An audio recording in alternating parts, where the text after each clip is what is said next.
SP Nitish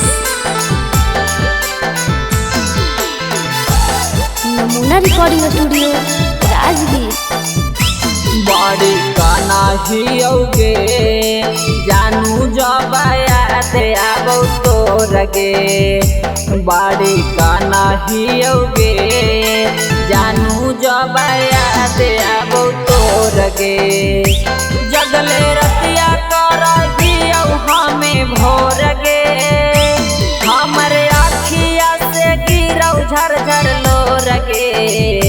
बड़ी काना हियोगे जानू जब याद आबो तोरगे।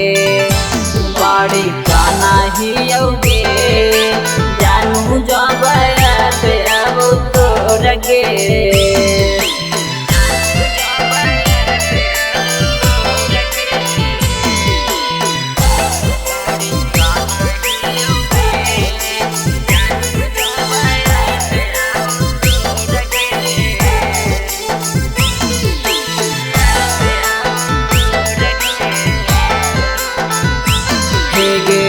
भूल गेनी कैसे हमर बचपन के प्यार गे। छुड़ियो न मारनी सीधे मार देनी तलवार गे। भूल गेनी कैसे हमर बचपन के प्यार गे। छुड़ियो न मारनी सीधे मार देनी तलवार। बीच रहिया में लाके देनी छोड़ के। हमर अखिया से झरझर गिरौ लोरगे। बड़ी काना हियोगे जानू जब याद आबो तोरगे। बड़ी काना हियोगे जानू जब याद आबो तोरगे।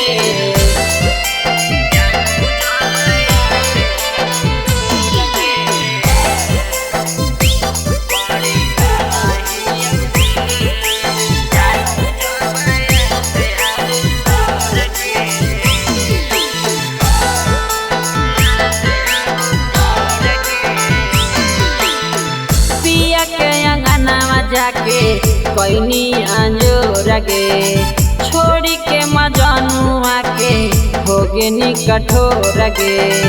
पिया के अंगना में जाके कैनी अंजोरगे। छोड़ी के मजनुआ के हो गेनी कठोर। जैसे शीशा टूटौ दिलवा देनी तोड़ के। काहे सपी नीतिश के देनी छोड़ गे। बड़ी काना हियोगे जानू जब याद आबो तोरगे। बड़ी काना हियोगे जानू जब याद आबो तोरगे। Presented by Namuna Music।